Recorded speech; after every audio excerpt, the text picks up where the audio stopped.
Hello and welcome to this week's episode of Walkies Talkies. This is Adam Leatherbarrow and I'm walking my Basset Hound round the park in the rain. It's dark. It's not very nice. But Christmas is only a week away now. So looking forward to a nice rest, enjoying some quality time with family and yeah, just see out the end of the year in a nice possible way and go full steam ahead for 2025. So, yeah, this will be the last walkies talkies of this year. Um, so, yeah, let's get cracking. So thoughts, firstly, is sending my condolences out to West Ham manager Julen Lopetegui. The news had come out this afternoon that his father had passed away, and and obviously over the past few weeks, you could see the level of um, stress that Lopetegui had been suffering, and obviously trying to see his sick father during the international break. And yeah, there's a lot of you can see um, the pressure of the West Ham job had not aided his state, physical and mental state. Um, but yeah, obviously his father has passed away, and now he's going to a funeral.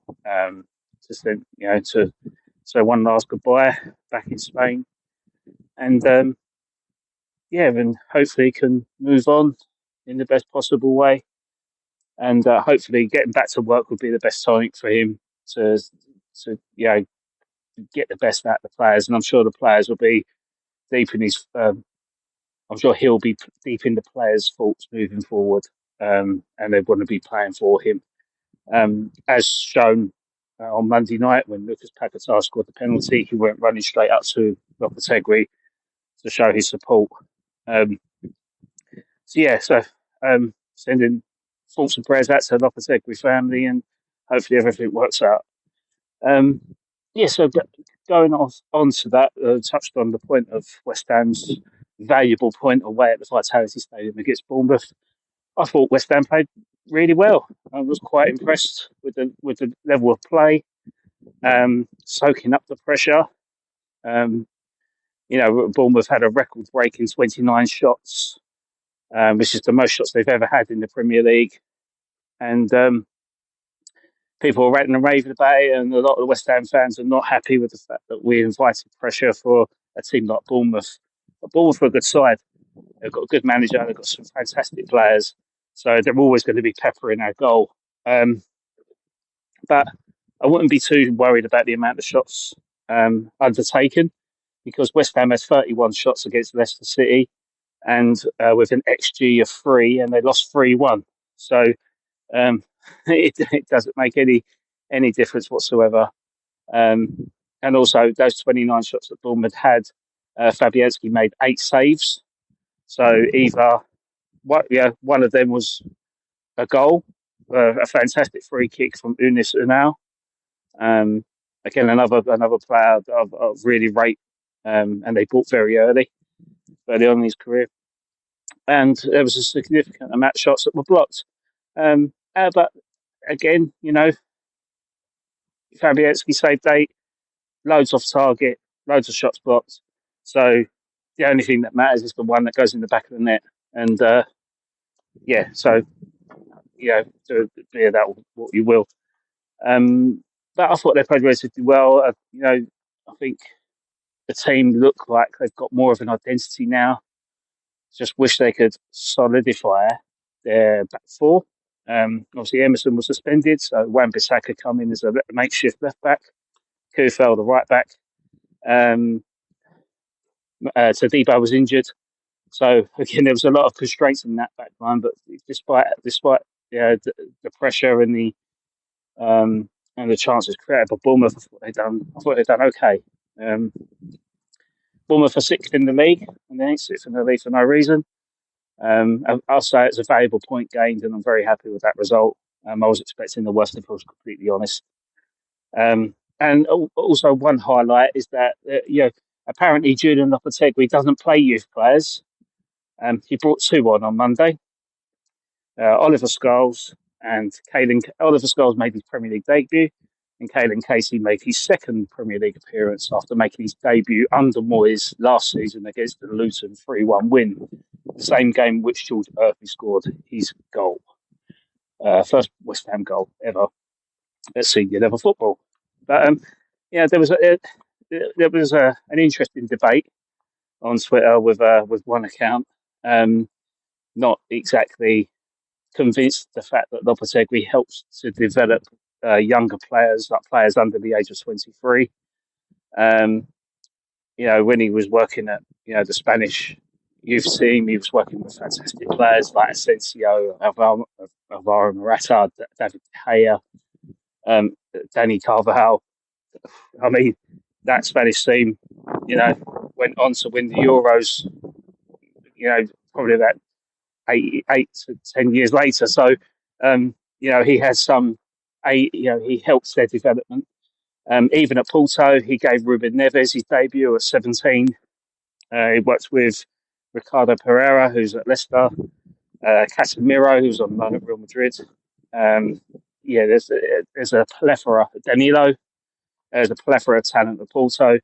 And even at Seville, he helped develop the likes of El Nesri, Sergio Reguilon, Brian Hill as well. There's loads and loads of players that he's helped develop. At West Ham now, he's got loads of Somerville who can help develop even further. Luis Guilherme, who is to be developed under him. And you've got the abundance of an FA Cup youth winning West Ham Academy to work with. Not so much, as much this season, but also next season if he's still on the job. But again, I think Lopetegui now is starting to slowly but surely get a tune out of the squad. They've had a lot of issues, with disciplinary issues, with Alvarez getting sent off and loads of bookings, and even he's been booked at some point where he's fighting for his team and he's being punished by the matchday officials. But I think he's actually doing a relatively good job. I mean, us at Dad's Job have done a thread on Twitter about Julen Lopetegui this season, and I think there's actually been, is the hard work finally paying off for Julen Lopetegui? The thread is on our Twitter account, so please drop us a follow on there, and and tell us your thoughts. But I think, in all honesty, with the halfway mark almost approaching, 42% of the season has been played. In 16 games, West Ham has achieved an average of 47.1 possession in games, which is an improvement on David Moyes' 40% possession in games from last season. West Ham, although are inviting pressure, but they're creating more counter-attacks. They've done 14 counter-attacking threats this season, which is almost one a game. And these counter-attacks lead to more chances and more goals. West Ham has had an average shots per game of 15 shots per game, which is 4 more than last season, 5 of which are on target and the other 5 are blocked shots. So when you look at that, we go 33% ratio of our shots being on target, which is a pretty good turnaround, really. When you look at Bournemouth stats, for instance, having almost 30 shots and 8 on target, that's and 1 goal, that's 9. It doesn't. The stats don't lie with that one. In the past 8 games, Lopetegui has won 3, drawn 2, and lost 3. So he currently has a win ratio of 37.5%, which is 1.38 points per game. Now, the 2 losses that came in that run of the past 8 games was a 3-0 defeat to Nottingham Forest, which was completely outplayed off the park. Alvarez sent off, back against the wall. It was a very, very bad performance by West Ham. But the Leicester City result is interesting. as I said earlier, we had 31 shots and we only scored once. We had a 61% possession, which is the highest we've ever achieved at the Premier League this season. And that was away from home. We had 591 passes, 9 corners, and the next year 3.1, but we lost 3-1. So when you look at those stats aside, if we converted our chances, we would have won that game. But unfortunately, things don't pan out that way.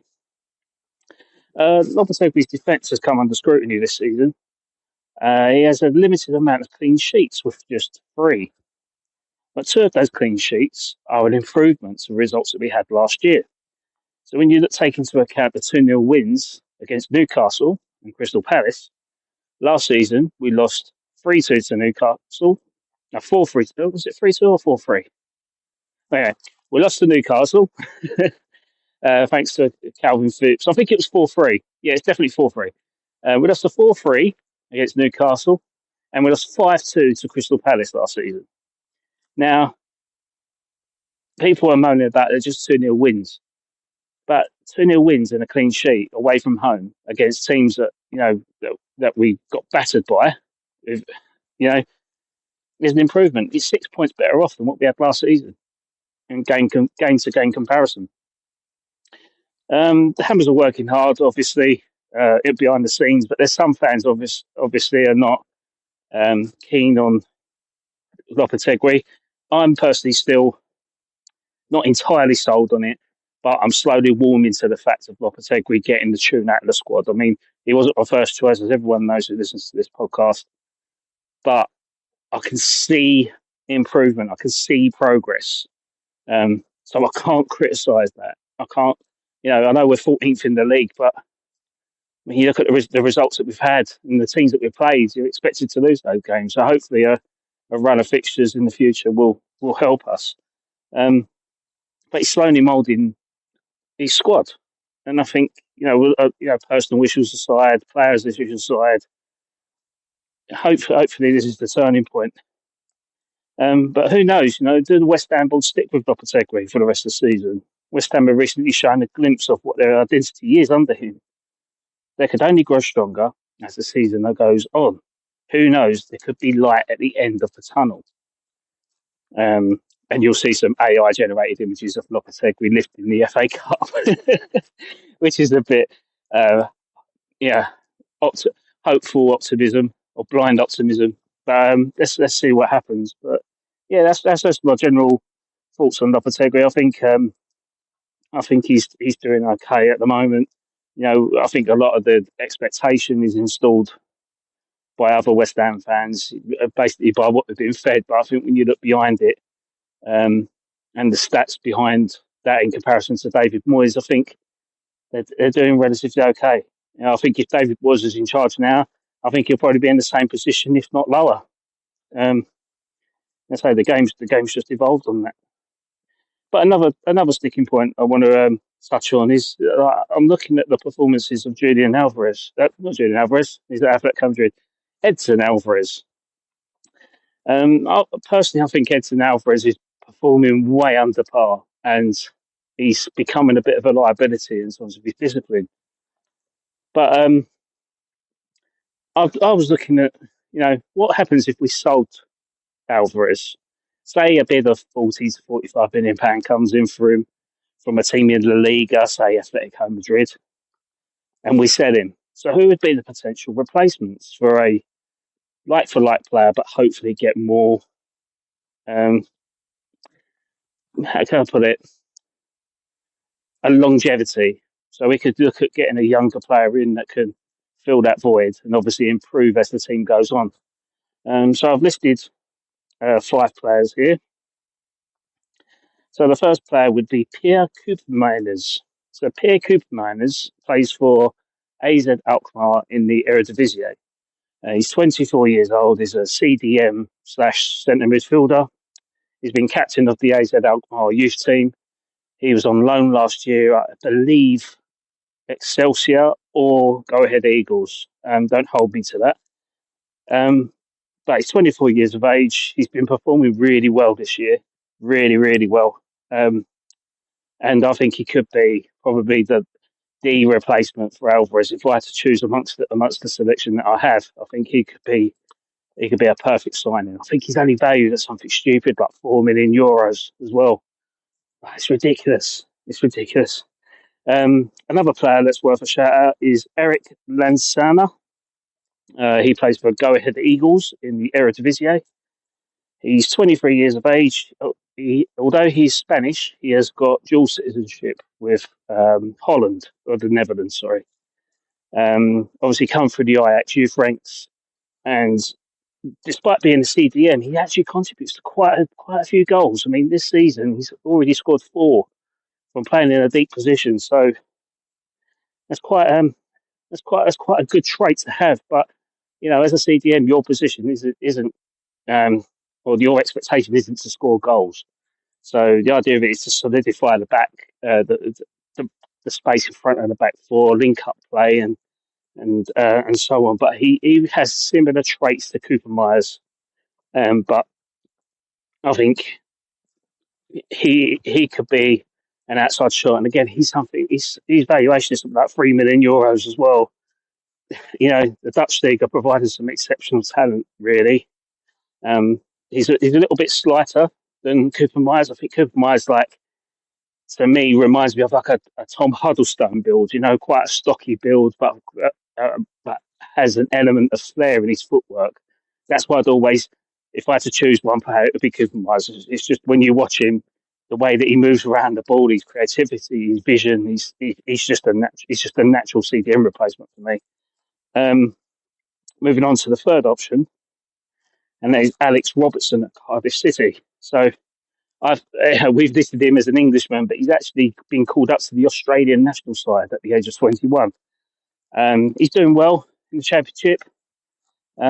He's known for his recovery rate, key tackles in high up the pitch positions, and he rarely gets dribble past. And if you're a CDM and you want to command your area, the last thing you want to do is let players with the ball just go past you. So he's got sort of almost like a status about him where the players, he invites pressure on, but they rarely get past him, which is something that is really good to see in a sort of centre midfielder. He has played for the English youth team. I think he even played with Diallo, a West Ham Academy product. So he could be one to watch. He's only 21 years of age. He's playing for Cardiff City in the Championship, and we know David Sullivan likes a Championship player. Obviously, with his history of signing the likes of Mikel Antonio, Aaron Cresswell, Jared Bowen, Somerville. So you can get some good talent from that league. Another option is a very young centre midfielder, and that is Matthijs de Loge. So Matthijs de Loge is a young Belgian, and he's currently playing in the Belgian Pro League for KAA Ghent.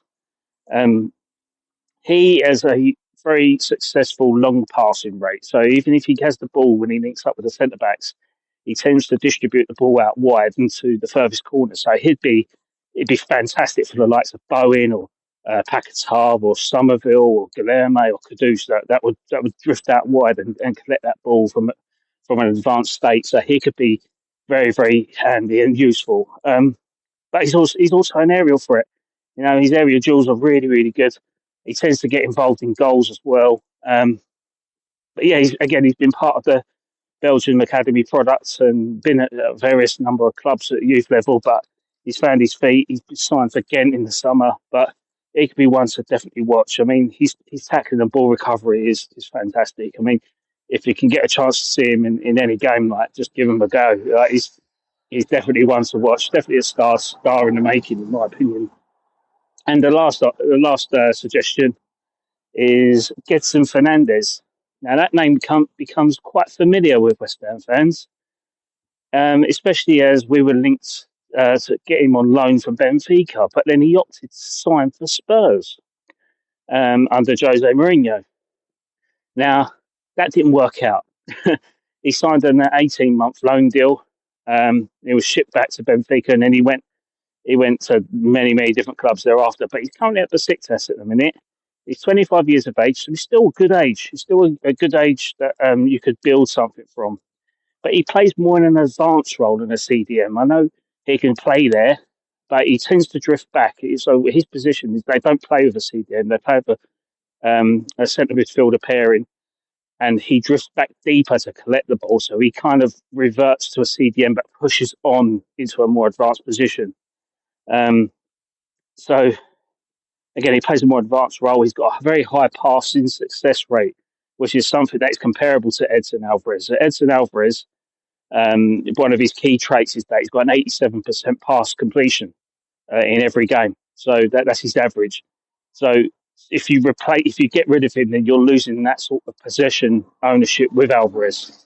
So getting someone like Edson in could be a quite shrewd signing. And obviously someone that has had a taste of Premier League football, so it wouldn't be alien to it. And obviously the Turkish league is quite a tough physical league. So he could be a very good acquisition if an opportunity arose for someone more proven than the other four. But if I had to pick someone, it'd be Cooper Myers, and then I'd probably say Delors, and then Robertson. That would be my top three in that order. Cooper Myers would be my priority signing. Gedson Fernandez, I think, could be one to watch, just purely because of previous links and a bit of lazy journalism. But I think he's performing really well. I mean, compare his stats to Alvarez. I think he's a lot better in a sort of attacking creativity and technical aspect. So let's see what happens. Let's see what happens. But one option could be sell Alvarez and just recall James Ward-Prowse off his loan from Forest. I mean, he's not really doing much there, is he? Just bring him back. Maybe he might score a free kick and equal David Beckham's record. Who knows? But yeah, that's it from me. I just wanted to touch on these points, and yeah, just if you have a look at us on Twitter, our account is Dad's Our Job Pod, all one word. Give us a follow, retweet our stuff, give us a like if you want. Yeah, and yeah, just enjoy it. But yeah, again, thanks again for listening to the podcast. On Thursday, we're recording with a very special guest, and that is West Ham Network's DJ Russie B, Russ Budden. So he's going to come in. We're going to chat about his dad life. Um, he's got the best view in the London Stadium, being in the DJ box. But yeah, hope we'll have a really good engaging chat. Rob won't be joining us this week for our last podcast of the year. He's currently on daddy duties. He'll be taking his wonderful family out to see the Christmas Carol in Panto. So hope he has a really good time. We'll catch up with him in the new year, I'm sure. He's probably crying into his hands over the fact that Arsenal might be knocked out of the EFL Cup tonight against Crystal Palace. There was an interesting stat about that actually. They're saying that Arsenal had never won the League Cup. I think Darren Bent highlighted this on TalkSport. He said that Arsenal have not won the League Cup since 1993. The past three finals that they played in, they've lost. So that's interesting. Interesting. So does Mikel Arteta go gung ho and try and win that trophy to break a stigma? Keep the fans satisfied with a trophy in the locker, or does he just bow out like every other manager that has over the past 30 years? Let's see what happens. But yeah, no, thanks again for listening, guys. You can follow us on Twitter at Dad's Our Job Pod. You can follow us on Instagram at dads.our.job, or you can find us on Spotify, or you can find us on Podbean. You can find us on iTunes, Apple Podcasts nowadays, Amazon Music, radio player, web browser, ham radio. We're on everything. So no worries. Thanks a lot, guys, and yeah, we'll speak to you soon. See you in the new year. See ya.